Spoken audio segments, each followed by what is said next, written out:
बळीराजा special YouTube चॅनेलमध्ये सर्व बळीराजांचे हार्दिक स्वागत। बळीराजाची सेवा हीच ईश्वराची सेवा। आमच्या या ध्येयाप्रमाणे तुम्हा सर्वांसाठी हा स्पेशल व्हिडिओ संपूर्ण पहा व लाईक करून शेअर करायला विसरू नका। डॉक्टर प्रशांत नायकवाडी, राज्य सल्लागार समिती सदस्य, सेंद्रिय शेती विपणन व्यवस्था, महाराष्ट्र शासन, राष्ट्रीय अध्यक्ष रोमित इंडिया। आजच्या व्याख्याते सन्मान मूर्ती यांना या ठिकाणी विनंती करतो की या शेतकरी बांधवांना या ठिकाणी आपण उद्बोधन करावं, मार्गदर्शन करावं, जेणेकरून आपल्याला भविष्य काळामध्ये हा शेतकऱ्यांचा म्हणजे जगाचा पोशिंदा शेतकरी हा जगला पाहिजे। नमस्कार।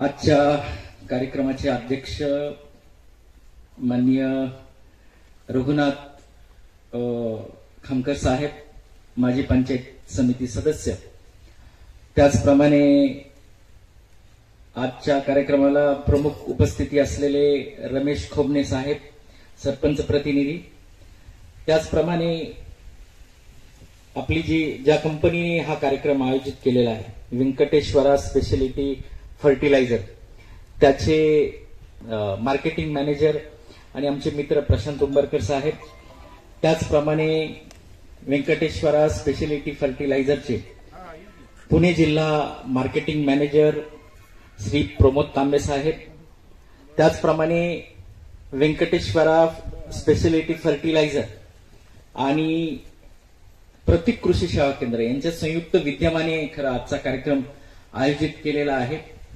त्या प्रतीक कृषी सेवा केंद्राच्या व्यवस्थापिका सौ मनीषा संजय खामकर मॅडम, खरं तर त्या जिल्हा उपाध्यक्ष आहेत अहमदनगर जिल्हा कृषी असोसिएशन अहमदनगरच्या। त्याचप्रमाणे अतिशय चांगलं असं सूत्रसंचालन मला वाटतं संजय खामकर सर करत होते, संजय खामकर साहेब, आणि मुद्दामून या कार्यक्रमासाठी उपस्थित असलेले सर्व शेतकरी बांधव भगिनी आणि तज्ज्ञ। खरं तर आज पाहिलं तर आमचे म्हणजे मी माझी ओळख करून देतो, मी डॉक्टर प्रशांत बबनराव नायकवाडी। मी महाराष्ट्र राज्याचं जे सेंद्रिय शेतीचं धोरण आहे आणि विपणन व्यवस्था आहे त्याचा मी सल्लागार समितीचं सदस्य आहे। त्याचप्रमाणे महाराष्ट्र राज्यासाठी परंपरागत कृषी विकास योजना जी पंतप्रधानांच्या नेतृत्वाखाली संपूर्ण देशभर राबवली गेली त्याचा सुद्धा मी राज्य सल्लागार होतो। त्याचप्रमाणे आदरणीय शरदजी चंद्र पवार साहेबांनी एक महाराष्ट्रातले जे सेंद्रिय शेती करणारे शेतकरी आहेत त्यांना चांगली बाजारपेठ उपलब्ध व्हावी यासाठी एक Maharashtra organic and residue free association नावाची एक संस्था सुरू केलेली आहे। त्या संस्थेचा मी तज्ज्ञ संचालक आहे। त्याचप्रमाणे आपल्या देशातून सेंद्रिय माल दुसऱ्या देशांमध्ये निर्यात होतो, त्या निर्यात करणाऱ्या संस्थेचा अपेडा संस्थेचा मी निरीक्षक आहे, इन्स्पेक्टर आहे।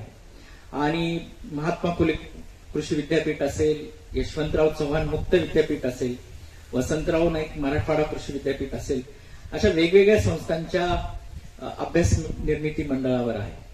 तुम्ही जर अॅग्रोवन वाचत असाल तर अॅग्रोवन मध्ये बरेचसे स्तंभलेख सेंद्रिय शेतीविषयी, आता ग्लायफोसेट विषयी वेगवेगळ्या विषयांवर माझे येत असतात।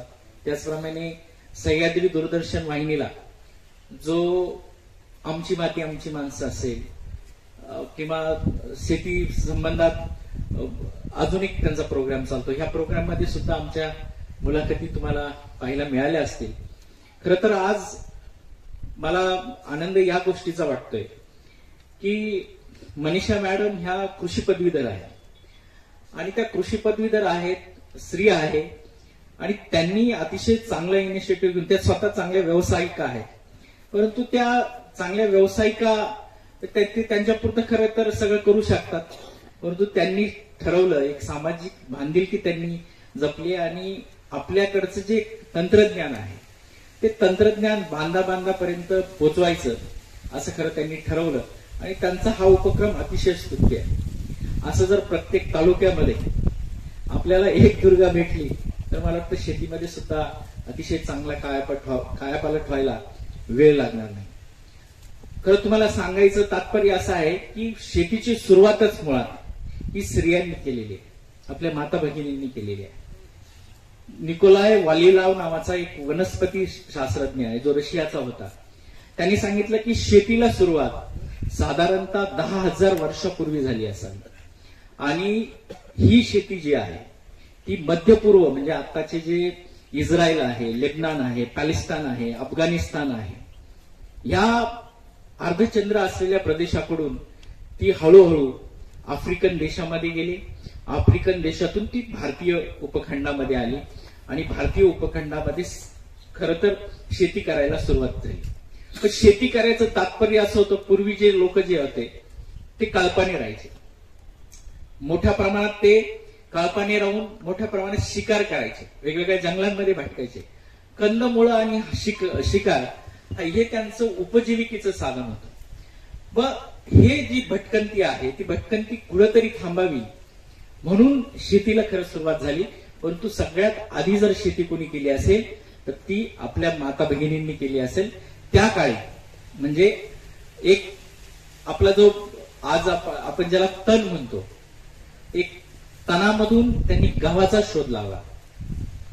आईसबर्ग आणि अमरस्टान नावाचं एक तण आहे, त्या तणातून त्यांनी गव्हाचा शोध लावला आणि हळूहळू स्त्रियांनी शेतीमध्ये त्यांनी 3 गोष्टी म्हणजे आपण जर पाहिलं तर 3 गोष्टीमध्ये त्यांनी आमूलाग्रपणाने काम केलं. त्यातली पहिली गोष्ट जी होती ती माती सुपीक करणं. म्हणजे त्यांना त्या काळी म्हणजे 10,000 वर्षापूर्वी म्हणजे आपल्या भारतामध्ये शेतीला यायला साधारणतः 3,500 वर्ष उशीर झाला. म्हणजे आज जर आपण पाहिलं तर 6,500 वर्षापूर्वी शेती आपल्याकडे आली असेल. पण 6,500 वर्षापूर्वी स्त्रियांनी जर पहिलं काम केलं असेल तर ते मातीवर केलं. तर त्यांना समजलं की माती जर चांगली असेल तर आपण ज्या मातीमध्ये जे पीक लावतोय ते पीक अतिशय चांगलं येणार आहे. म्हणून त्यांनी सुरुवातीला नांगरणीचा शोध लावला. तर नांगरणी कशी होती तर ते लाकडाचं नांगर असायचं. एक स्त्री हाताने नांगर धरायची, दुसरी स्त्री हाताने नांगर ओढायची आणि जमीन भुसभुशीत करण्यासाठी त्यांनी तो प्रयत्न सुरू केला. दुसरी महत्वाची गोष्ट त्यांनी अशी केली की एका ठिकाणी एका प्रकारची वनस्पती आपण घ्यायची नाही. आपण त्यांनी अभ्यास केला त्यावेळी आणि एकमेकाला आधार देणाऱ्या वेगवेगळ्या प्रकारच्या वनस्पती जर आपण एका ठिकाणी केल्या तर त्याचं उत्पन्न चांगलं येतं हे त्यांनी शोधलं. तिसरी महत्वाची गोष्ट की आपण जिथे राहतो, आपण ज्या परिस्थितीमध्ये राहतो, आपण जिथे राहत असतो तिथली भौगोलिक परिस्थिती, तिथलं वातावरण, तिथली माती याला सुसह्य असणाऱ्या बियाणांचा शोध ह्या स्त्रियांनी लावला. काटक बियाणं, पूर्वी रोग कीड वगैरे येत नव्हते, त्याचं कारणच ते होते. आणि चौथी सगळ्यात महत्वाची गोष्ट जी आहे की स्त्रियांनी हे जे आहे म्हणजे पीक विविधता, शेतामध्ये असंख्य पीक आपण असंख्य म्हणण्यापेक्षा 4 ते 5 पिकं आपण जर एकत्र घेतले, पीक विविधता आपण जर शेतामध्ये घेतली तर आपल्याला सगळ्याच प्रकारचं म्हणजे एक तर सगळ्यात महत्वाची पहिली गोष्ट की आपल्याला उत्पन्न त्याच्यापासून येतं. दुसरं आपल्या पोषणाच्या आपण जो आहार घेतो त्या आहारामध्ये वेगवेगळ्या प्रकारचे प्रथिनं असतील, वेगवेगळ्या प्रकारचे मिनरल्स असतील, सगळ्या प्रकारच्या डाळींमधनं आपल्याला तो आहार मिळतो आणि ती पीक विविधतेतून साध्य त्यांनी केलं. अशा प्रकारे आपल्याकडे मोठ्या प्रमाणात स्त्रियांनी शेती करायला सुरुवात केली. आणि आज जर आपण पाहिलं तर ह्या दुर्गा आता शेती क्षेत्रामध्ये अतिशय चांगलं काम करतायत. त्याचमध्ये मनीषाताईंचा सुद्धा समावेश आहे. खरं तर आज आपण पाहिलं की आता स्त्री सुद्धा पुरुषाच्या खांद्याला खांदा देऊन चालत आहे आणि अतिशय चांगला आमूलाग्र बदल ते करत आहे. आणि त्या जे काम करतायत त्याचं कौतुक अजून एका विशेष कारणाने करायचं आहे की त्यांनी पाहिलं, काळाची गरज ओळखली की आज सेंद्रिय शेतीकडे आपल्याला जाणं गरजेचं आहे. आज जर तुम्ही पाहिलं तर संपूर्ण जग जे आहे हे सेंद्रिय शेतीकडे वाटचाल करत आहे. आणि आज आपण पाहिलं तर आपल्या भारतामध्ये सुद्धा सेंद्रिय शेतीची प्रामुख्याने गरज भासत आहे. आपण सेंद्रिय शेती का करावी त्याच्या 2 महत्वाची कारणं आहेत. सगळ्यात महत्वाचं जे पहिलं कारण आहे ते आरोग्यासाठी आणि दुसरं सगळ्यात महत्वाचं कारण जे आहे ते जमिनीच्या आरोग्यासाठी. पहिलं कारण जर आपण पाहिलं तर साधारणतः 1975 ते 1996 केरळमध्ये काजोलकोट नावाचा एक जिल्हा आहे.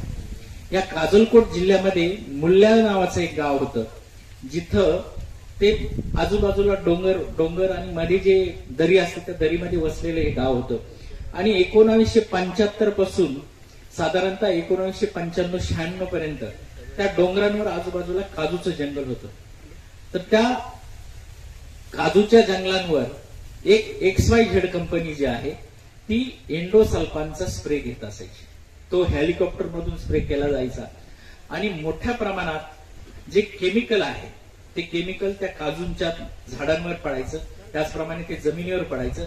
आणि ज्यावेळेस पाऊस व्हायचा तर ते पाणी जे आहे ते गाव त्या दरीत वसलेलं असल्यामुळे सगळं पाणी त्या गावामध्येच यायचं. त्या गावांच्या कोकणलिकेमध्ये, विहिरीमध्ये, त्या गावांच्या आजूबाजूला ज्या नद्या होत्या, तलाव होते, त्यामध्ये यायचं आणि ते पिण्याद्वारे सगळ्या लोकांमध्ये यायला लागले. हळूहळू असं लक्षात आलं 1995-96 पासून की तिथे वेगवेगळ्या प्रकारचे आजार दिसायला लागले. सगळ्यात पहिलं सिलेबर पार्सी नावाचा एक आजार, म्हणजे आपण म्हणतो की आमची आजी 55 वर्षाच्या आहे, त्यांना BP नाहीये, त्यांना शुगर नाहीये, पण दुर्दैवाने त्या घरात जन्मलेलं जे मुलं आहे, त्या घरात नवीन जे बालक जन्म घेतात ते दुर्दैवाने मतिमंद आहे. अशी परिस्थिती आज आहे की घर एकदम चांगलं सगळं आहे, पण मुलं जन्मताना काही मतिमंद मुलं जन्मतात. दुसरं मेंटल रिटार्डेशन, म्हणजे मोठ्या प्रमाणात आपण म्हणतो की मानसिक स्वास्थ्य जे आहे ते खराब होणं. तिसरी सगळ्यात महत्वाची गोष्ट की त्वचेचे वेगवेगळ्या प्रकारचे विकार त्या ठिकाणी दिसायला लागले. चौथं, स्त्रियांच्या गर्भाशयाचे कर्करोग तिथं दिसायला लागले. पाचवी सगळ्यात महत्वाची गोष्ट जे अन्ननलिकेचे कॅन्सर आहे ते त्या ठिकाणी दिसायला लागले. आणि हळूहळू गावामध्ये लोक मरण्याची संख्या वाढायला लागली. मुलं वेगवेगळ्या प्रकारच्या स्किन डिसिजेसनी ग्रासले. आणि हे सगळं होत असताना तिथं मग मेडिकल काउन्सिल ऑफ इंडियाच्या शास्त्रज्ञांनी नमुने तपासले आणि त्यांना समजलं की एंडोसल्फानमुळे सगळं घडतंय. त्याच्यानंतर नॅशनल ऑक्युपेशन हेल्थ इन्स्टिट्यूट आहे नवी दिल्लीचे, ते आले. नंतर कोइंबतूर ऍग्रिकल्चर युनिव्हर्सिटी आहे. या सगळ्यांनी त्याचा अभ्यास केला आणि ह्या सगळ्यांनी अभ्यास केल्यानंतर एक गोष्ट प्रामुख्याने लक्षात आली की ह्या गावामध्ये ज्या गोष्टी घडतात ते एंडोसल्फानमुळे घडतात. आणि एंडोसल्फान हे कमी जास्त प्रमाणात जर ते आपल्या शरीरामध्ये गेलं तर त्याचे दूरगामी परिणाम आपल्या शरीरावर दिसतात. म्हणून हे प्रकरण जे आहे ते संसदेपर्यंत गेले. केरळमध्ये याच्यावर फार मोठा उठाव झाला आणि 1999ला तत्कालीन पंतप्रधान अटल बिहारी वाजपेयी होते. संसदेमध्ये ज्यावेळेस हे प्रकरण गेलं त्यावेळेस त्यांच्या लक्षात आलं, मेडिकल काउन्सिल ऑफ इंडियाने याचा अभ्यास केला की हे जी रसायनं आहेत ही कमी जास्त प्रमाणामध्ये पशु पक्षी असेल, पर्यावरण असेल, त्याचप्रमाणे मानव असेल, या सगळ्यांच्याच आरोग्यावर कमी जास्त प्रमाणात ते परिणाम करतात. आणि मग पंतप्रधानांनी असा निर्णय घेतला की भारताचं स्वतंत्र सेंद्रिय शेतीचं राष्ट्रीय कार्यक्रम असायला पाहिजे. आणि त्या अनुषंगाने 1 ऑक्टोबर 2001 रोजी भारत देशाचा सेंद्रिय शेतीचा राष्ट्रीय कार्यक्रम चालू झाला. आज त्या राष्ट्रीय कार्यक्रमाच्या अंतर्गत जवळपास 32 प्रमाणीकरण संस्था आहेत आणि आज जवळपास म्हणजे आपण 69 देशांना सेंद्रिय माल त्या कार्यक्रमाच्या अंतर्गत आपण निर्यात करत आहोत. सांगण्याचं तात्पर्य असं आहे की आज जर आपण पाहिलं तर प्रमाण जे आहे प्रमाण अतिशय मोठ्या प्रमाणात सगळीकडे. पूर्वी 4-5 गावं जर असतील आणि कोणाला जर हार्ट अटॅक आला, हार्ट अटॅक हा फार मोठ्या लोकांचा आजार होता पूर्वी. सर्वसामान्य घरातल्या माणसाला तो अटॅक येत नाही आणि आजूबाजूच्या 4-5 गावचे लोक जाऊन भेटायचे, अरे हार्ट अटॅक आलाय, आणि मोठ्या माणसांना तो यायचा. म्हणजे सावकार वगैरे जे असतील, राजे किंवा अशा लोकांना तो यायचा. आज जर आपण पाहिलं तर अगदी वयाच्या 18व्या वर्षापासून अगदी वयाच्या 40व्या वर्षापर्यंत मोठ्या प्रमाणात अटॅक येण्याचं प्रमाण आहे. म्हणजे तरुणांमध्ये अटॅक येण्याचं प्रमाण सर्वात मोठं आहे.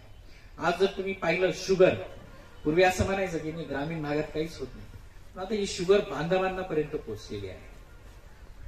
आज आपण पाहिलं पूर्वी कॅन्सर फार म्हणजे मला आठवतंय मी लहान होतो त्यावेळेस नूतन ज्या ऍक्टर होत्या त्यांना कॅन्सर झालेला होता. पण त्यावेळेस कॅन्सर हा फक्त ह्या अशा लोकांनाच आजार होतो की जे मोठमोठे आहेत, ऍक्टर आहेत वगैरे. पण आता जर पाहिलं तुमच्या घरगावामध्ये किमान 5-6 पेशंट तर आरामशीर कॅन्सरचे सापडते. मध्ये मी गोव्याला गेलो होतो, सिंधुदुर्गला. मला आपले जे सुरेश प्रभू साहेब आहेत त्यांचे पुतणे मला भेटले आणि आमची अशी चर्चा झाली. तर त्यांनी सांगितलं, साहेब, त्यांना समजलं की मी ऑर्गॅनिकचं काम करतोय आणि आमची चांगली मैत्री होती. तर त्यांनी सांगितलं, साहेब तुम्ही माझ्याबरोबर याल का? म्हटलं चालेल. तर त्यांनी मला शिरोळला नेलं. कोल्हापूरमध्ये एक शिरोळ तालुका आहे, तुम्हाला माहिती असेल. शिरोळमध्ये ही गोष्ट आहे 2017-18ची. शिरोळमध्ये त्यावेळी 15,000 लोकांना कर्करोगाचं निदान झालेलं.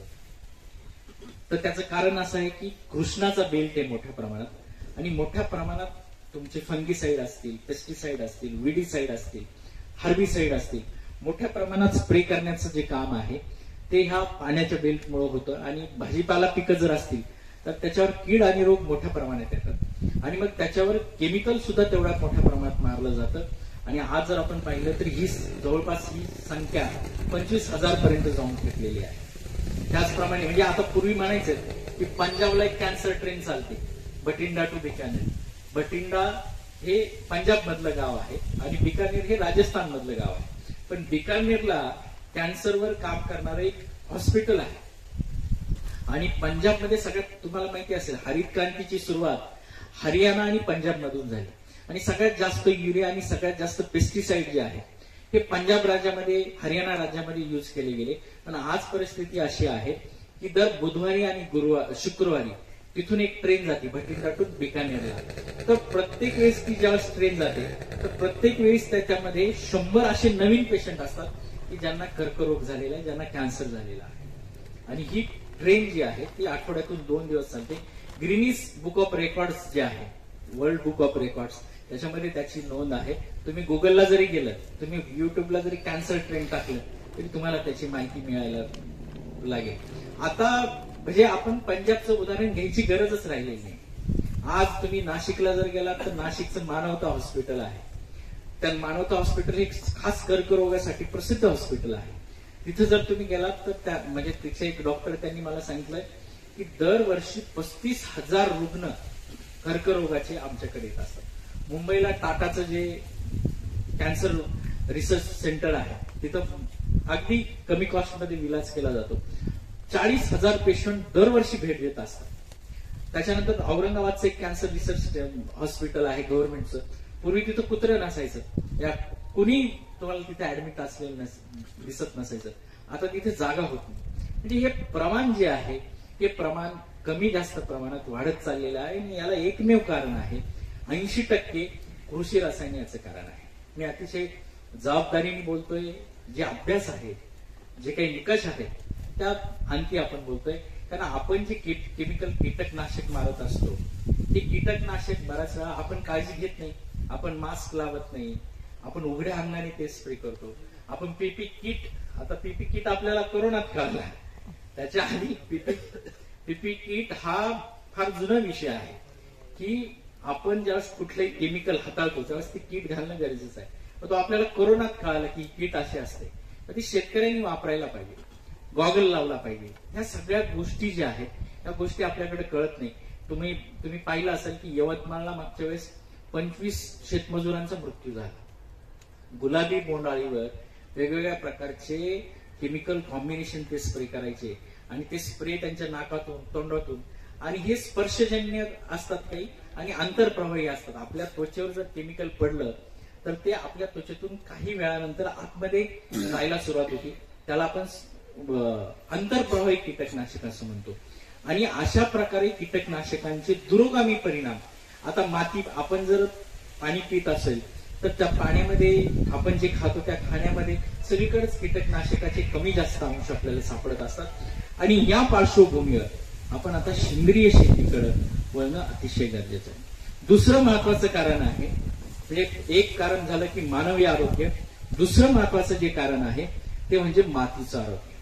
आज आपण जी ऊस शेती पाहतोय त्या ऊस शेतीचं जर टनेज आपण पाहिलं तर या ऊस शेतीचं टनेज साधारणतः पूर्वी 100 मेट्रिक टन पर एकर होतं. आज किती आहे? 40, 45, 50, फार जीव काढला तर 60-65. याचं कारण काय? तर आपण ज्या मातीवर मध्ये ऊस घेतोय ही माती दिवसेंदिवस नापीक होत चाललेली आहे. ऊसाचं जर आज आपण पाहिलं तर महाराष्ट्र राज्यामध्ये ऊसाचं एक अनन्य स्थान आहे. आज आपल्याकडे जो सहकार जिवंत आहे हा ऊसामुळे जिवंत आहे. आज आपल्याकडे पश्चिम महाराष्ट्रामध्ये जो विकास झाला, आज जे सहकारामुळे आपल्या शेतकऱ्यांमध्ये एक वृद्धी झाली, एक चांगलं म्हणजे आज जर आपण पाहिलं पश्चिम महाराष्ट्र, खानदेश, विदर्भ, मराठवाडा आणि म्हणजे ह्या सगळ्या प्रदेशांमध्ये जर पाहिलं तर पश्चिम महाराष्ट्र हा निवडून पडतो. कोकण सुद्धा निवडून पडतो. म्हणजे आज आपण पाहिलं तर सगळ्यात पुढे कोण आहे तर पश्चिम महाराष्ट्र आहे. आणि पश्चिम महाराष्ट्राला पुढे आणण्यामध्ये जे शेतकऱ्यांमध्ये आपण जर पाहिलं तर कोण मोठं म्हणजे सगळ्यात महत्वाचं पीक आहे तर ती ऊस पीक आहे. आज जर आपण पाहिलं तर महाराष्ट्रामध्ये ऊसाखाली जवळपास 11.26 लाख हेक्टर इतकं क्षेत्र आहे. आणि ह्या ऊस पिकाने महाराष्ट्राचा सहकार जगवला, महाराष्ट्रातला शेतकरी जगवला. परंतु आज परिस्थिती अशी आहे की ऊस लावणं सुद्धा आता परवडत नाहीये. का परवडत नाहीये तर ऊसामध्ये जे उत्पन्न यायला पाहिजे, पूर्वीचं जे 100 मेट्रिक टन, ठीक आहे 100 मेट्रिक टन नाही पण किमान 70-75 उत्पादन खर्च जो आहे तो उत्पादन खर्च येणाऱ्या उत्पादनापेक्षा जास्त व्हायला लागलेला आहे. ऊसाचंच नाही, या सगळ्या पिकांचं रडगाणं आहे. मग याच्यामध्ये आपण काय करू शकतो म्हणजे कशामुळे होतं हे तर मातीचं जे आरोग्य आहे हे मातीचं आरोग्य दिवसेंदिवस बिघडत चाललेलं आहे. कारण आपण मातीवर ज्या रसायनांचा वापर करतो, जे रासायनिक खतांचा वापर करतो, ते रासायनिक खतं अति जास्त प्रमाणात, अति मोघम प्रमाणात आपण वापरलेले आहे. आज जर आपण पाहिलं तर महाराष्ट्र राज्यामध्ये म्हणजे महाराष्ट्र राज्यामध्येच नाही तर संपूर्ण भारत देशामध्ये हरित क्रांतीची सुरुवात झाली. साधारणतः 1965 नंतर आपल्याकडे डॉक्टर नॉर्मन बोरलॉग आणि डॉक्टर MS स्वामीनाथन यांच्या संयुक्त विद्यमाने हरित क्रांती आली. हरित क्रांतीमध्ये वेगवेगळ्या म्हणजे अतिशय चांगले उत्पादन देणारे बियाणं आले, खतं आले, कीटकनाशकं आले, बुरशीनाशकं आले, तणनाशकं आले. ह्या सगळ्या गोष्टी आपल्या ह्या हरित क्रांतीमुळे आल्या. हरित क्रांती त्या काळची गरज होती, पण हरित क्रांतीचा वापर आपण अतिशय मोघम पद्धतीने केला आणि त्याच्यामुळे आज जर आपण पाहिलं तर मातीची दुर्दशा फार मोठ्या प्रमाणे होत आहे. आज जर आपण पाहिलं तो युरियाचा वापर जो आहे हा युरियाचा वापर अतिशय मोठ्या प्रमाणात आणि मोकाट वापर झालेला आपल्याला दिसून येतो आहे.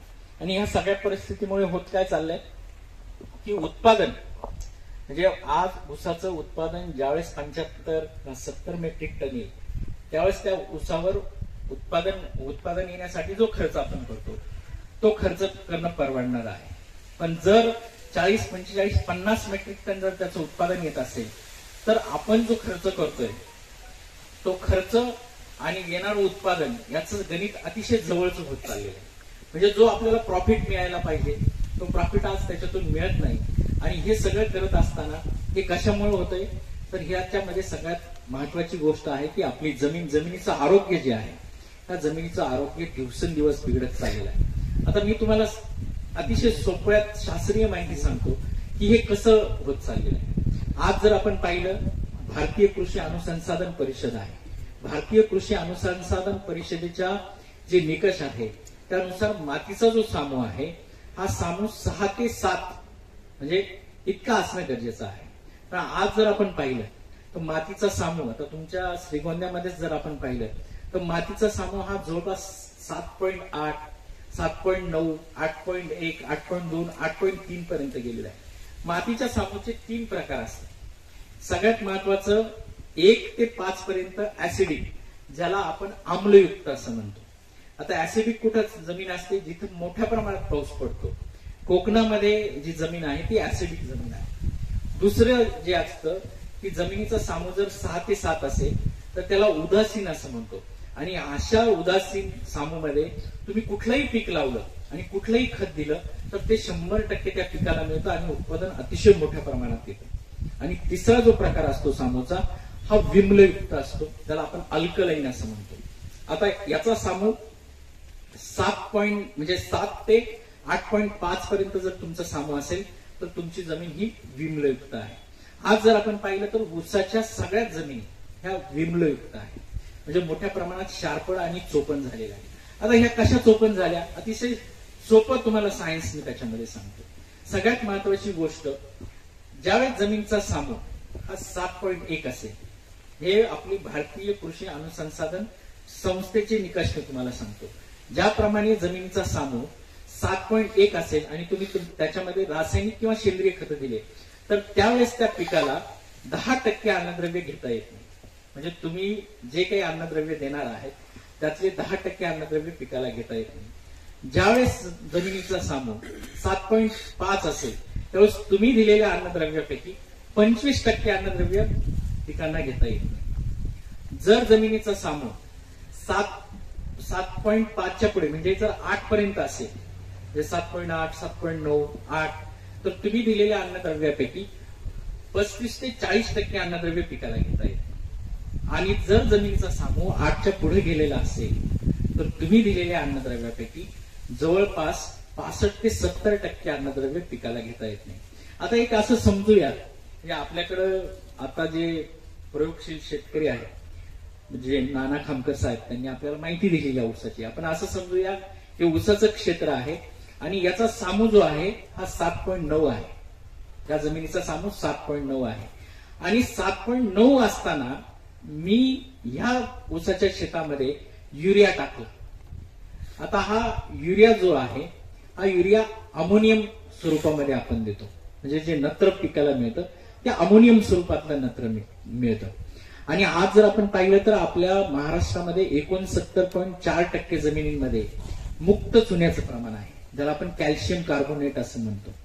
तर मी ज्यावेळेस 7.9 pH असलेल्या जमिनीमध्ये ज्यावेळेस युरिया देतो त्यावेळेस माझा काय होणार आहे जवळपास 35 ते 40% युरिया माझ्या पिकाला घेताच येणार नाही. दुसरी महत्वाची गोष्ट युरिया हा व्होलाटाईल गॅस आहे. व्होलाटाईल गॅस आहे म्हणजे काय ज्यावेळेस युरिया हवेच्या संपर्कात येतो त्यावेळेस काही युरिया जो आहे त्याचं ऑक्सिडेशन होतं ज्वलन होतं तो हवेमध्ये उडून जातो. साधारणतः तुम्ही असं लक्षात घ्या की 10 ते 15% युरिया जो आहे हा ऑक्सिडाइज होतो. आता जर तुम्ही मोहगम म्हणजे जे फ्लोचं पाणी आहे ज्याला आपण मोहगम पाणी पद्धती म्हणतो त्या पाण्यामध्ये जर युरिया दिला तर आज जर आपण पाहिलं ऊसाच्या मुळाची जी साधारणतः खाली एक उंची असायला पाहिजे म्हणजे जमिनीमधली तर ती साधारणतः एक 50 ते 150 सेंटीमीटर पर्यंत ऊसाची माती आपल्याला असते आणि त्याच्यामध्ये 50 ते 80 सेंटीमीटर पर्यंत याची मुळं पसरलेली असतात. आता बऱ्याचशा वेळा काय होतं आपण ज्यावेळेस ठेवणी पाणी देतो आणि युरिया देतो तो बराचसा युरिया हा त्या 50 ते 150 सेंटीमीटर पेक्षा खाली पाण्याबरोबर निघून जातो. म्हणजे तोही पिकाला उपलब्ध होत नाही. त्याला आपण लिचिंग लॉस म्हणतो त्याला लीच आउट असं म्हणतो. म्हणजे आज आपण जर पाहिलं तर आपला 35 ते 40% युरिया आपल्या पिकाला मिळणारच नाहीये कारण आपल्या जमिनीचा सामू 7.9 आहे. दुसरी महत्वाची गोष्ट की आपला 10 ते 15% युरिया हा व्होलाटाईल गॅस आहे तो उडून गेलेला आहे. 10 ते 15% युरिया आपला लीच आउट झालेला आहे. आणि मग आता राहिला किती साधारणतः 20 ते 25% युरिया आपल्या पिकांना फक्त मिळतो. बाकीचा युरिया काय झाला बाकीच्या युरियाचा आपल्याला ऱ्हास झाला. आता त्यातलं दुसरं सगळ्यात महत्वाचं गणित तुम्हाला सांगतो की जो आपल्या जमिनीमध्ये मुक्त चुना आहे ज्याला आपण कॅल्शियम कार्बोनेट म्हणतो म्हणजे जो 35 ते 40% युरिया आपल्या पिकांना मिळणार नाहीये त्या युरियाचं होतं काय तर तो आपल्या जमिनीमध्ये असणारा मुक्त चुना आहे. या मुक्त चुन्याबरोबर संयोग करतो अमोनियम कार्बोनेट नावाचं क्षार तयार होतं.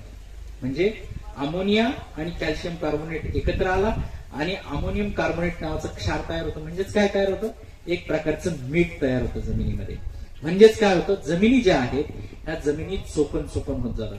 तुम्ही जेवढी काही रासायनिक खतं तुमच्या जमिनीमध्ये देत असाल त्या सगळ्या खतांचं रूपांतर जर तुमच्या जमिनीचा सामू हा 6.5 आणि 7.5 मध्ये नसेल खरं तर 6 ते 7 मध्येच पाहिजे परंतु आपण असं धरून चलू की आपल्याकडं आपली जी भौगोलिक परिस्थिती आहे त्याच्यामध्ये ते शक्य नाही होणार परंतु किमान 6.5 ते 7.5 इतकं पाहिजे. आणि इतका जर तुमचा नसेल तर तुम्ही दिलेले जे खतं आहेत हे खतांचं रूपांतर मोठ्या प्रमाणात क्षारांमध्ये होतं आणि क्षारांमध्ये रूपांतर झाल्यामुळे ज्यावेळेस जमिनीमध्ये बाष्प उत्सर्जन होतं हे क्षार जमिनीच्या वरती यायला लागतात म्हणजे खालून वरती येतात आणि जमीन जी आहे ती कणाकणाची बनलेली आहे. या कणाकणांमध्ये ते सिमेंट सारखं काम करतात आणि सिमेंट सिमेंटिंग एजंट सारखं ते होतं आणि जमीन जी आहे ती जमीन चोपण होते, त्याच्यातून पाणी जात नाही.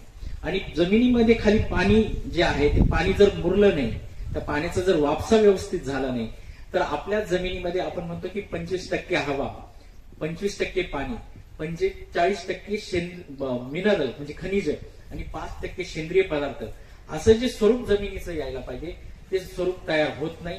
आणि असं स्वरूप न झाल्यामुळे जमिनी जी आहेत त्या जमिनीमध्ये जे अन्नद्रव्य पिकाला मिळायला पाहिजे ते मिळत नाही. आता हे अन्नद्रव्य उपलब्ध करून देण्याची सगळ्यात मोठी गरज काय असते, म्हणजे कोण उपलब्ध करून देतं, तर जीवाणू उपलब्ध करून देतात.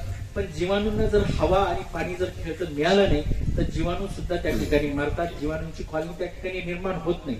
आणि त्याच्यामुळे आपल्याकडे म्हणजे आपण जर आता युरिया जर आपण पाहिलं तर हे सलाईन सारखं आहे. म्हणजे आज त्याला जर 50 मेट्रिक टन उत्पन्न घ्यायचं असेल आणि आज जर त्याला 2 युरियाच्या गोण्या लागत असतील आणि जमीन चोपण असेल तर पुढच्या वर्षी तेवढंच उत्पन्न यायला त्याला डबल आपल्याला युरिया टाकावं लागेल, त्यावेळेस तितकं उत्पादन येईल. म्हणजे सलाईन घ्यायचं आणि काम करायचं, सलाईन घ्यायचं आणि काम करायचं, असा प्रकार हा रासायनिक खतांबरोबर होतो आहे. आणि आपल्याला जमिनीचा सामू जर कमी करायचा असेल तर काय करावं लागेल, आपल्या जमिनीचा सामू जर आपल्याला कमी करायचा असेल तर जमिनीमध्ये आपला एक अतिशय महत्वाचा घटक आहे ज्याला आपण शेतीचा आत्मा असं म्हणतो, जो आहे सेंद्रिय कर्ब. त्या सेंद्रिय कर्बाचं आपल्याला पर्सेंटेज टक्केवारी आपल्याकडे वाढावं लागेल. सेंद्रिय कर्बाची टक्केवारी जर आपण पाहिली तर 0.1 ते 5% सेंद्रिय कर्ब असणं अपेक्षित असतं. पण आपल्या भारतीय म्हणजे संपूर्ण भारतामध्ये जर आपण सेंद्रिय कर्बाचं प्रमाण पाहिलं तर हे 0.2 ते 0.6 इतक्या कमी प्रमाणात आहे. आपल्याकडे आपण जी खतं देतो त्या खतांचं 90 ते 95% युटिलायझेशन जर पिकांना व्हायचं असेल तर जमिनीचं जो ऑर्गॅनिक कार्बन आहे, जो सेंद्रिय कर्ब आहे, तो किमान 1% पाहिजे. आणि जमिनीचा सेंद्रिय कार्बन जर आपल्याला वाढवायचा असेल तर जास्तीत जास्त सेंद्रिय खतांचा वापर आपण आपल्या शेतामध्ये करणं अतिशय गरजेचं आहे. जमिनीमध्ये सेंद्रिय खतांचा वापर करणं म्हणजे काय, तर आपल्याकडे जे कंपोस्ट आहे, आपल्याकडे वेगवेगळ्या प्रकारचं शेणखत आहे, आपल्याकडे वेगवेगळ्या प्रकारचं गांडूळ खत आहे, आपल्याकडे लेंडी खत आहे, आपण ज्या स्लरी तयार करतो याचा वापर आपण आपल्या शेतांमध्ये केला पाहिजे. आणि जर आपण आपल्या शेतामध्ये या गोष्टींचा वापर केला तर जमिनीचा सामू जो आहे हा सामू उदासीन होईल आणि आपण जे खतं देतो आहे ते खतं पिकांना लागू होतील आणि पिकाचं उत्पादन जे आहे ते पिकाचं उत्पादन मोठ्या प्रमाणात वाढेल. ह्या गोष्टी आपण लक्षात घेतल्या पाहिजे. म्हणजे ऊस असेल किंवा कुठलंही पीक असेल, आपण मातीवर काम करणं गरजेचं आहे. कुठलंही पीक लावताना आपण त्याचं माती आणि पाणी परीक्षण करणं अतिशय गरजेचं आहे. आज आपल्याला काही त्रास झाला तर आपण डॉक्टरकडे जातो. डॉक्टर काय म्हणतात, आपलं तुमचं ब्लड टेस्ट करा. ब्लड टेस्ट केल्यावर एक्झॅक्ट कारण कळतं. मोघम उपचार आपल्यावर होत नाही. तसंच आपण जे खतं देतोय ते खतं आपण खरंच मोघम पद्धतीने देतोय. जर आपल्याकडं माती आणि पाणी परीक्षण नसेल तर आपल्या शेतामध्ये नेमकी नायट्रोजन कमी आहे, नेमकी फॉस्फरस कमी आहे की नेमकी पालाश कमी आहे हे आपल्याला कळणार नाही. मग मातीचं आणि पाणीचं पृथक्करण केल्यावर कळतं की आपल्याला काय कमी आहे आणि त्यानुसार आपण खतं देणं गरजेचं आहे. जर आपण आवश्यक मात्रेपेक्षा जास्त रासायनिक खतं दिले तर त्याचं रूपांतर हे क्षारांमध्ये होणार आहे, त्याचं रूपांतर जमिनी खारवटल्यामध्ये होणार आहे, त्याचं रूपांतर जमीन चोपण मध्ये होणार आहे. आज जमिनीमध्ये निचरा होणं गरजेचं आहे, पाण्याचा निचरा जास्तीत जास्त होणं गरजेचं आहे. आज जर तुम्ही पाहिलं तर पश्चिम महाराष्ट्रामध्ये पाऊस फार मोठ्या प्रमाणात झाला आणि जमिनी चोपण असल्यामुळे आपल्याकडे शेतं उफळल्या, अक्षरशः इतकं पाणी आपल्या शेतांमध्ये आहे. आणि इतकं पाणी असल्यामुळे आज तुम्ही पहा, ऊसाला जर फार जास्त अतिरिक्त पाणी झालं, त्याची तोड लवकर झाली नाही तर त्याला तुरे येतात. आणि ज्यावेळेस ऊसाला तुरे येतात त्यावेळेस त्याच्यातलं जे उत्पादन आहे म्हणजे जे शर्करा वाहून नेण्याचं काम पालाश जो करतो, म्हणजे आपण ज्याला पोटॅश म्हणतो, त्याची जी कार्यशक्ती आहे ती मंदावते आणि उतारा जो आहे तो उतारा अतिशय कमी येतो. म्हणजे साधारणतः आपल्याला ऊस कापणीच्या आधी 8 ते 15 दिवस आपल्याला पाणी देणं, त्याला बंद करणं गरजेचं असतं. परंतु जर पावसाचं पाणी जास्त असेल आणि आपल्या जमिनी जर चोपण असतील ते पाण्याचा निचरा होत नाही. म्हणून आपण ऊसाचा ज्यावेळेस आपण विचार करतो, ऊसाला ज्यावेळेस आपण खत वापर धोरणाचा विचार करतो त्यावेळेस ऊसाला आपण जवळपास 25 ते 35% सेंद्रिय खतं, 25 ते 30% जैविक खतं आणि साधारणतः 30 ते 35% रासायनिक खत असा एकात्मिक वापर आपण केला पाहिजे. ज्यावेळेस आपण एकात्मिक पद्धतीने वापर करू त्यावेळेस आपल्या जमिनीचं इलेक्ट्रिक कंडक्टिव्हिटी जी आहे, इलेक्ट्रिक कंडक्टिव्हिटी म्हणजे आपल्या जमिनीमध्ये जे क्षार आहे त्या क्षारांचं विद्राव्य होण्यासाठी लागणारी जी जमिनीत एक संरचना असते त्याला आपण इलेक्ट्रिक कंडक्टिव्हिटी म्हणतो. ती इलेक्ट्रिक कंडक्टिव्हिटी जी आहे ती इलेक्ट्रिक कंडक्टिव्हिटी कमी होईल. आपल्या ऊसाच्या शेतामध्ये जर आपण पाहिलं तर आपल्याला ती साधारणतः 5% किंवा 10% कमी इलेक्ट्रिक कंडक्टिव्हिटी पाहिजे. दुसरी महत्वाची गोष्ट कॅटायन एक्सचेंज कॅपॅसिटी, जमिनीची अन्नद्रव्य धरून ठेवण्याची क्षमता मोठ्या प्रमाणात वाढेल. जमिनीचे अन्नद्रव्य धरून ठेवण्याची क्षमता जर आपल्याला वाढवायची असेल तर आपल्याला सेंद्रिय खतांचा वापर करावा लागेल. आज जर आपण ऊसाच्या बाबतीत विचार केला तर ऊसामध्ये आज आपण जर पाहिलं तर ऊसामध्ये आज अतिशय चांगलं उत्पादन घेणारे सुद्धा शेतकरी आहेत. परंतु ह्या शेतकऱ्यांचं जर तुम्ही अभ्यास केला तर ह्या शेतकऱ्यांनी एक पद्धतीने कुठलंही पीक जर तुम्ही घेत राहिलं तर जमिनीमधून जे अन्नद्रव्य त्याचा उपसा होत राहतो. म्हणून जमिनीमध्ये अन्नद्रव्याचा पुनर्संचय करायचा असेल तर आपल्याला बहुपीक पद्धतीने जायला पाहिजे किंवा आंतरपीक पद्धती घेतली पाहिजे, पट्टा पद्धतीने पिकं घेतली पाहिजे किंवा आपण मिश्र पीक पद्धतीने घेतले पाहिजे. ऊसाचं जर आपण पट्टा पद्धतीने उत्पादन घेतलं आणि ऊसामध्ये आपण जर वेगवेगळ्या प्रकारचे आंतरपिकं घेतले जे एकमेकाला सहचारी आहेत तर मला वाटतं निश्चित ऊसाचं उत्पादन वाढायला मदत होते.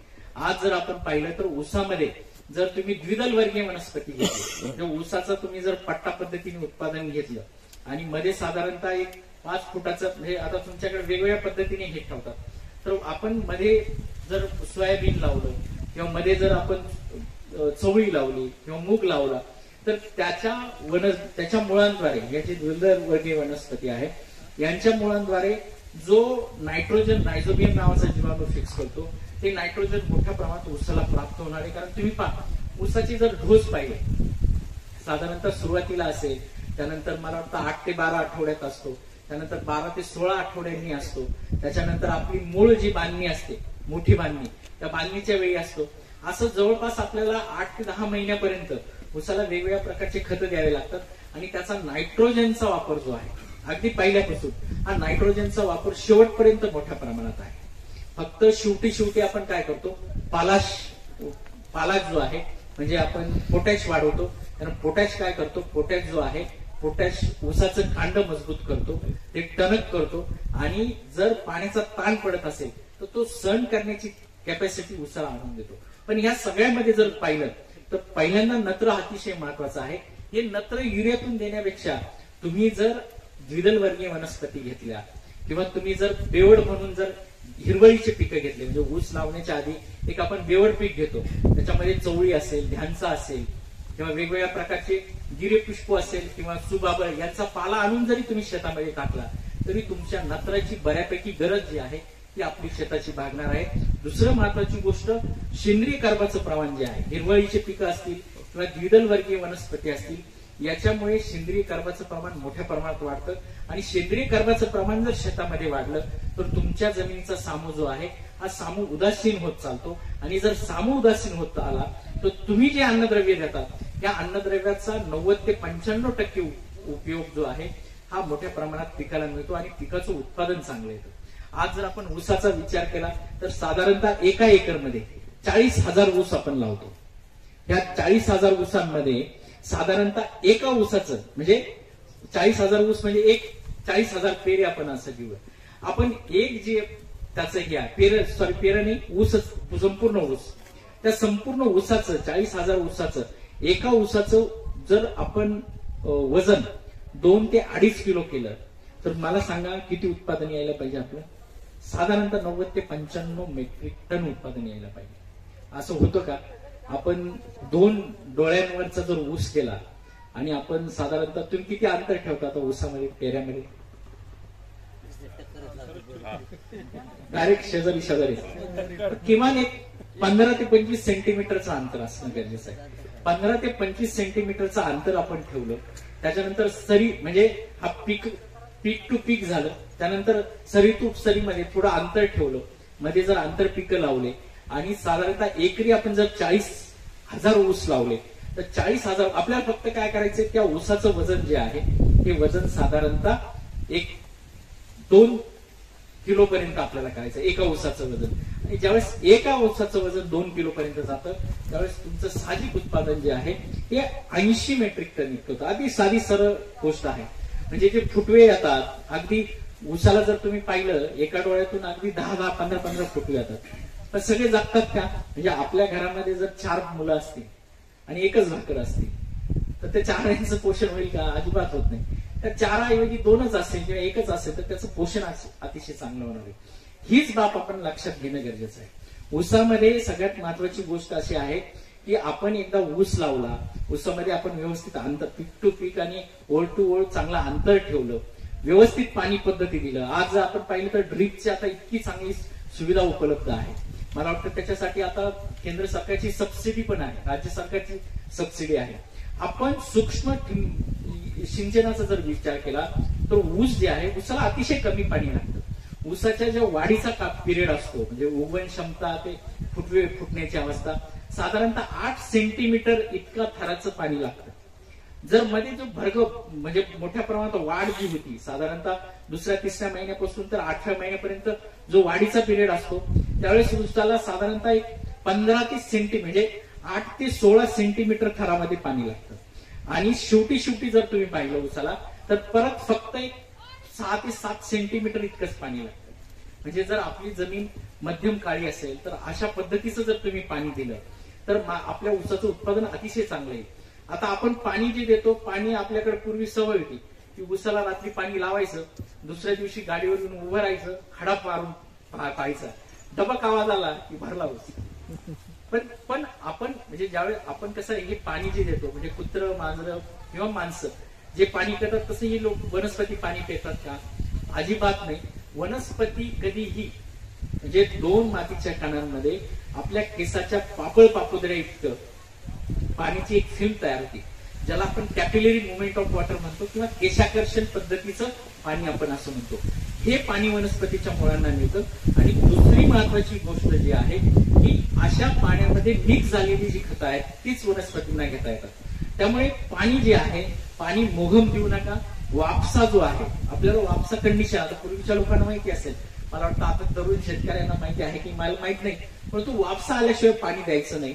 आणि साधारणतः ऊसाला पाणी जे द्यायचं आहे ते मातीच्या प्रकारानुसार आपण देणं गरजेचं आहे. फार तर फार म्हणजे अतिशय उन्हाळ्याच्या पिकामध्ये पीक हवरमध्ये जर तुम्ही ड्रीपचा वापर केला, जर तुम्ही ड्रीपचा विचार केला तर एका ऊसाला साधारणतः 1 ते 1.25 लिटर पाणीच लागतं. त्याच्यापेक्षा जास्त पाणी लागत नाही. कालच मी आमचे ऊसाचे शेतकरी धनंजय आठवळे म्हणून त्यांचं साधारणतः 40 एकर ऊस आहे, त्या इथंच आहे पुढं राजेगावला, त्यांच्याशी चर्चा करत होतो. त्यांना बोलवायची मला इच्छा होती कारण ते साधारणतः ह्या 35 एकर मध्ये एकरी साधारणतः 80 ते 85 मेट्रिक टन उत्पादन घेतात आणि उत्पादन खर्च त्यांनी अतिशय कमी केलेला आहे. त्यांनी म्हणजे जे आपले एनपीके वापरतात आणि जे ड्रीप आहे ते सगळ्या 30 ते 35 एकरवर ड्रीप केलेलं आहे आणि व्हेंच्युरी सिस्टीम केलेलं आहे. शक्यतो जे वॉटर सोल्युबल फर्टिलायझर आहे ते वॉटर सोल्युबल फर्टिलायझर वापरतात कारण वॉटर सोल्युबल फर्टिलायझरची इफिशियन्सी जी आहे ती इफिशियन्सी फार मोठ्या प्रमाणात आहे. बेसल डोसलाच शक्यतो आपली जे खतं आहेत ते बेसल डोसलाच वापरतात, बाकी वॉटर सोल्युबल वापरतात आणि अतिशय चांगलं उत्पादन ते घेत असतात. खरं तर मला फार उशिरा हे समजलं कारण माझी सगळ्यात महत्वाची अडचण अशी झाली की कार्यक्रम हा 8 तारखेला होता, पण मी राज्याचा सल्लागार असल्यामुळे आणि एक डेन्मार्क देशाचे प्रतिनिधी आल्यामुळे मंत्रालयात सचिवांनी अचानक मीटिंग लावली आणि 2 दिवस आम्हाला त्या डेन्मार्क लोकांच्या प्रतिनिधींबरोबर राहावं लागलं. मी आणि राज्याचे अजून एक अधिकारी असे दोघांना आमच्यावरती जबाबदारी दिली होती म्हणून मला कार्यक्रमाला यायला खरं उशीर झाला. मी म्हटलं होतं उंबरकर साहेबांना की कार्यक्रम तुम्ही करून घ्या, पण मला काल रात्रीपर्यंत माहित नव्हतं की ऊसावर कार्यक्रम आहे. मला अचानक कळालं की हा ऊसावर पण कार्यक्रम आहे. मी सेंद्रिय शेतीवर बोलणारच होतो पण मला असं कळालं की ऊसावर त्याच्यामध्ये महत्वाचा कार्यक्रम आहे. पण ह्या सगळं करत असताना म्हणजे पाणी देताना आपण अतिशय कमी पाणी दिलं पाहिजे, वापसा येणं गरजेचं आहे. तिसरी महत्वाची गोष्ट ज्यावेळेस आपण म्हणजे तुमचं उत्पादन जर तुम्हाला वाढवायचं असेल तर सगळ्यात महत्वाचं की तुमचं मातीचा पोत चांगला असणं गरजेचं आहे. तो मातीचा पोत कसा वाढवा? जास्तीत जास्त सेंद्रिय खतांचा वापर करा. आता कंपन्या असतील, कंपन्यांचे सेंद्रिय पदार्थ सेंद्रिय प्रॉडक्ट आहेत ते पूरक आहेत, परंतु तुम्हाला जास्तीत जास्त शेणखत टाकावं लागेल, तुम्हाला प्रेसमड टाकावं लागेल, लेंडी खत टाकावं लागेल, जास्तीत जास्त स्लरी तुम्ही तयार करा. स्लरी तयार करणे एकदम सोपं आहे. तुम्ही 200 लिटरच्या ड्रम मध्ये साधारणतः एक 5 किलो तुम्ही शेणखत घ्या, 1 ते 1.5 लिटर गोमूत्र घ्या, 1 ते 1.5 किलो डाळीचं पीठ घ्या, अर्धा किलो काळा गूळ घ्या. त्याच्यानंतर तुम्ही त्याच्यामध्ये काही विरजण म्हणून तुम्ही तुमचं दुधाचे म्हणजे दही वगैरे टाकू शकता. फारच काही नाही मिळालं तर तुम्ही तुमच्या जे बांध आहे, म्हणजे ज्या शेतामध्ये तुम्हाला ते स्लरी वापरायची त्या बांधावरची माती घ्या. कारण जीवाणूंचं असं आहे की जे जीवाणू हे जे स्लरी आहे ह्या स्लरी कुणी बनवू शकतो. आता ह्या स्लरी बनवताना आपण आता शेणखत आपल्याला उपलब्ध होणारच आहे, गोमूत्र आपल्याला उपलब्ध होणारच आहे, गुळ आपल्या प्रत्येकाच्या घरात असतो, डाळीचं पीठ आपल्या घरातच असतं. डाळीच्या पिठामधून प्रथिनं त्या जीवाणूंना मिळणार आहे. जो ग्लुकोज आहे तो ग्लुकोज आपल्याला गुळापासून मिळणार आहे. जे शेण आहे त्या शेणापासून नायट्रोजन, फॉस्फरस, पोटॅश सगळे जे घटक आहेत त्या शेणामध्ये आहे कमी जास्त मात्रामध्ये. जो अमोनिया आहे हा अमोनिया जे आपलं युरिन आहे म्हणजे जे आपलं गाईचं गोमूत्र आहे त्यापासून मिळणार आहे. मग अशा प्रकारे तुम्ही जर स्लरी तयार केल्या आणि त्या स्लरी जर तुम्ही ऊसाच्या शेतामध्ये सोडल्या तर तुमच्या जमिनीमध्ये जीवाणूंची संख्या मोठ्या प्रमाणात वाढणार आहे. आणि जीवाणूंची संख्या तुमची मोठ्या प्रमाणात वाढली तर तुमच्या जमिनीमध्ये सेंद्रिय कर्बाचे एक फॅक्टरी तुमची तयार होणार आहे आणि मोठ्या प्रमाणात सेंद्रिय कर्ब तयार होणार आहे. परंतु तुम्हाला जीवाणू वाढवण्यासाठी पाण्याचा वापर एकदम कमी केला पाहिजे. वापसा कंडिशन प्रमाणेच तुम्ही वापर केला पाहिजे. ऊसाची मुळ ही तंतू मुळ आहे, त्यामुळं ऊसाला अतिशय कमी पाणी लागतं. विद्यापीठ किंवा अॅग्रोवन जर तुम्ही वाचत असाल तर पाण्याचं म्हणजे सगळ्यात महत्वाचं आपल्या मातीचं परीक्षण करणं गरजेचं आहे. त्यानंतर आपल्याला कळेल की आपल्या जमिनीमध्ये खरं तर किती पाणी आपल्या जमिनीला लागणार आहे, त्यानुसार आपण पाणी देणं गरजेचं आहे. आणि हे सगळं करताना एक गोष्ट प्रामुख्याने आपण लक्षात घेणं गरजेचे आहे की सेंद्रिय व्यवस्थापन जितकं करता येईल, जितकं नैसर्गिक आपल्याकडे स्रोत आहे, जितके स्रोत वापरता येतील तितके वापरा. कारण तुमचं उत्पादन खर्च हे नैसर्गिक स्रोत कमी करणार आहे. गरज असेल त्यावेळेसच तुम्ही रासायनिक खतांचा वापर करा आणि अतिशय कमी रासायनिक खतांचा वापर करा. त्याच्याऐवजी तुम्ही सेंद्रिय जे खतं आहेत त्या सेंद्रिय खतांचा 50 किलो मध्ये मला वाटतं शेत खतं उपलब्ध आता आहेत, अतिशय कमी किमतीमध्ये ते मिळतात, त्या खतांचा वापर करा. आपल्याकडे कंपोस्ट करता येत असेल तर कंपोस्ट करा, गांडूळ खत करा. अशा पद्धतीने तुम्हाला तुमच्या शेतामध्ये सेंद्रिय कर्ब वाढवता येणार आहे, जमिनीची उपजाऊ क्षमता वाढवता येणार आहे. दुसरी महत्वाची गोष्ट जे स्लरी करतो, स्लरी करताना बांधावरची माती घ्या. बांधावरची माती नाही मिळाली तर वडाच्या झाडाखालची माती घ्या. आता वडाच्या झाडाखालची माती का घ्यायची तर त्याच्यामध्ये म्हणजे असं नाही की ती सावित्रीने सत्यवान जिवंत केला आणि फार ताकद असते असं काही नाही. त्याच्यामध्ये एक वैज्ञानिक गोष्ट अशी आहे की वडाचं झाड ही जास्त ऑक्सिजन देणारं वनस्पती आहे आणि जास्त ऑक्सिजन देणारं वनस्पती असल्यामुळे आता ते काय झालं, पूर्वी स्त्रिया ज्या आहेत आपल्या मोठ्या प्रमाणात चुलीच्या घरात काम करायच्या, कंटिन्यू तो कार्बन मोनॉक्साईड त्यांच्या शरीरामध्ये जायचा. किमान वर्षातून एकदा तरी त्यांचं जे फुफ्फुस आहे ते फुफ्फुस त्यांचं शुद्ध होणं गरजेचं असतं. म्हणून ती प्रथा लावलेली आहे आणि त्याला एक गोष्ट जोडलेली आहे सत्यवान सावित्रीची. सत्यवान कशामुळे जिवंत झाला, कदाचित वड हे जास्त ऑक्सिजन देणारं वनस्पती आहे म्हणून कदाचित सत्यवान जिवंत झाला असेल. पण मग होतं काय की वड हे सगळ्यात जास्त ऑक्सिजन देणारं वनस्पती आहे आणि त्याच्यामुळे आणि सदाहरित असतं, त्याच्यामुळे सगळ्या प्रकारचे जे पक्षी आहेत ते पक्षी वडाच्या झाडावर राहतात. आणि तुम्ही जर पाहिलं तर पक्ष्यांचं मूत्र आणि विष्ठा देण्याचं ठिकाण वेगवेगळं नसतं.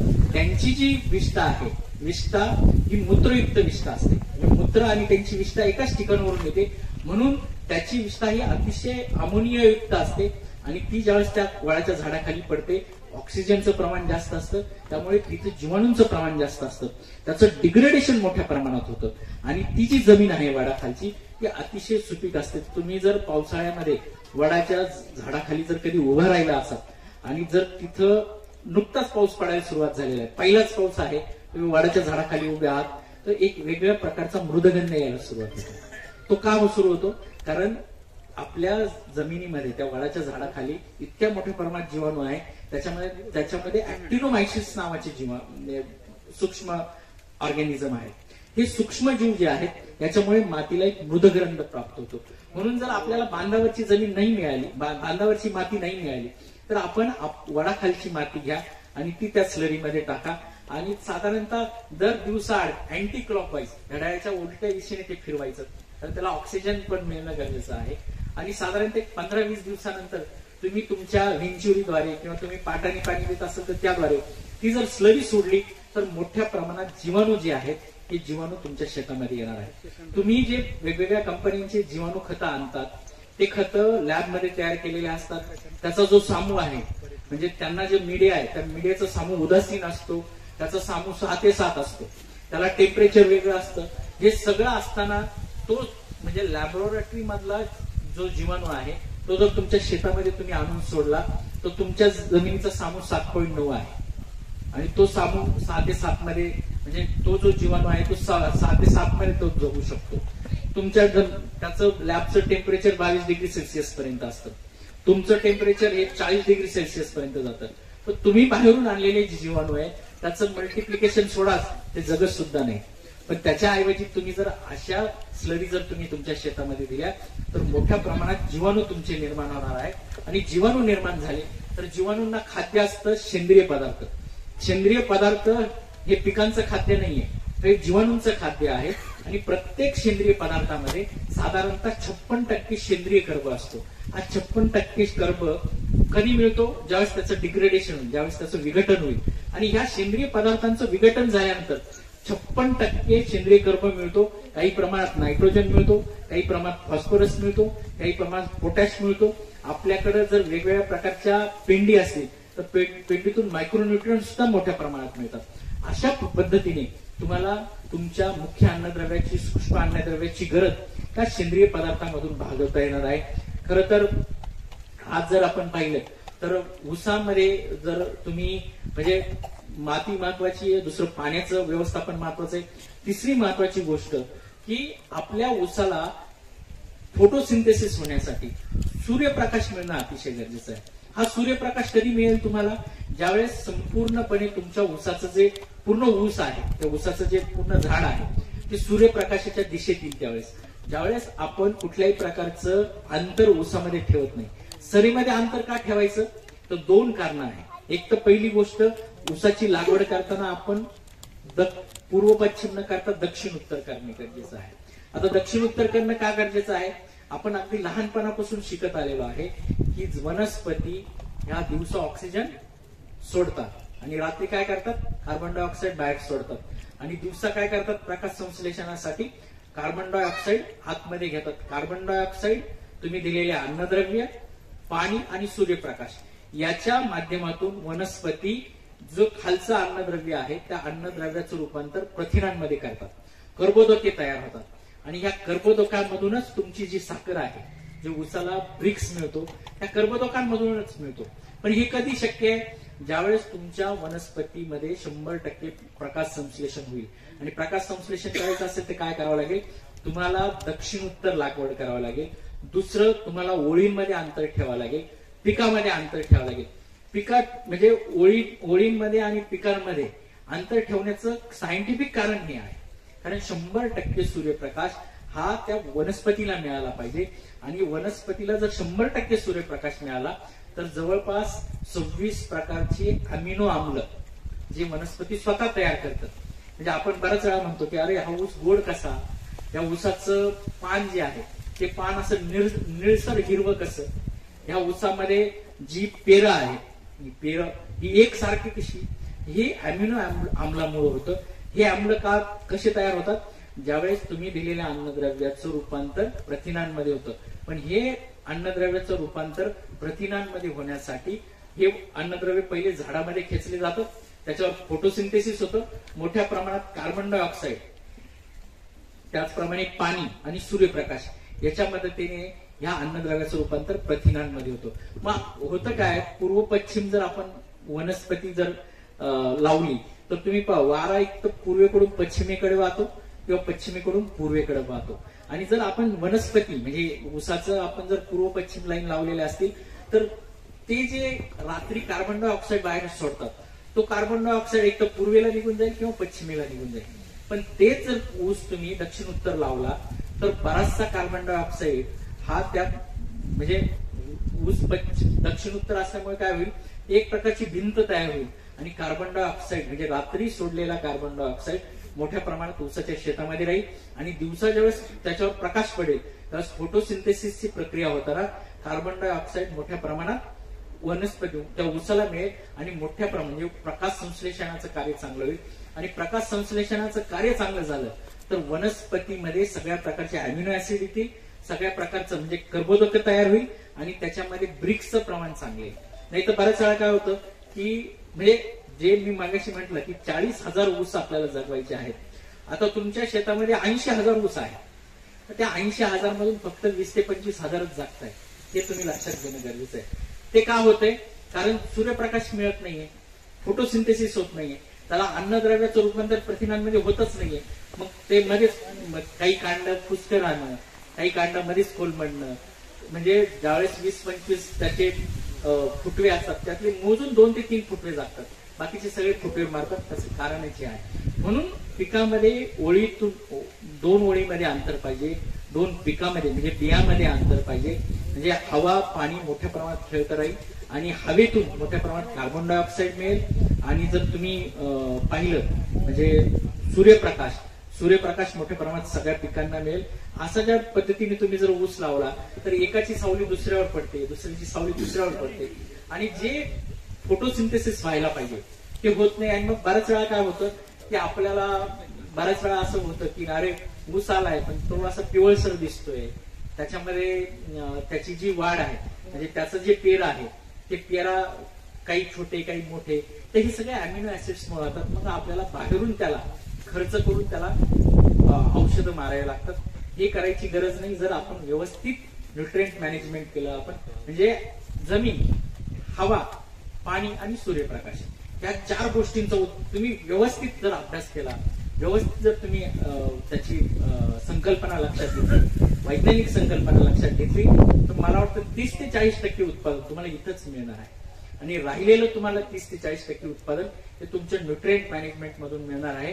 न्यूट्रिएंट मॅनेजमेंट का गरजेची आहे, कारण पिकामध्ये जर अन्नद्रव्याचं कमतरता आली, संतुलित अन्नद्रव्य त्याला मिळालं नाही तर मग अशा वेळेस पिकांवर रोग आणि कीड येतात. मी मगाशी सांगितलं की ह्या सगळ्या गोष्टी घडल्यामुळे त्याला जर त्याच्या सगळ्या अन्नद्रव्याचं रूपांतर प्रथिनांमध्ये करता आलं नाही तर मग वेगवेगळ्या प्रकार म्हणजे त्याला गंधक कमी पडलं तर बुरशीजन्य आजार येतात, त्याच्यामध्ये नायट्रोजनचं प्रमाण कमी पडलं तर त्याच्यावर पिवळसरपणा येतो, त्याच्यामध्ये सूक्ष्म जे आपले सूक्ष्म मायक्रोन्यूट्रिएंट आहे याचं प्रमाण कमी झालं तरी वेगवेगळ्या प्रकारचे आजार येतात. म्हणजे तुमचा फॉस्फरस जर कमी पडला तर केवडा येतो, पोटॅशियम जर कमी पडला तर पावडरी मिल्ड्यू येतो. जर मोठ्या प्रमाणात तुमच्याकडं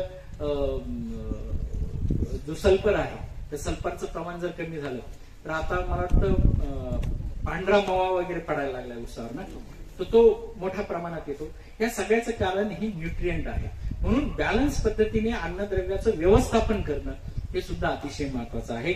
आणि हे जर तुम्हाला करायचं असेल तर तुम्हाला योग्य प्रकारे जमिनीचं नियोजन, दुसरी सगळ्यात महत्वाची गोष्ट म्हणजे सेंद्रिय खतं, त्याचप्रमाणे सेंद्रिय खतांबरोबर जैविक खतं म्हणजे त्याच्यामध्ये अझोटोबॅक्टर असेल, अझोस्पिरिलियम असेल, त्यानंतर ऍसिटोबॅक्टर आहे जे जैविक पद्धतीने वाढवतात. आणि तिसरं मग कमीत कमी रासायनिक पदार्थ. अशा पद्धतीने तुम्हाला ऊसाचं उत्पादन अतिशय चांगलं करता येईल.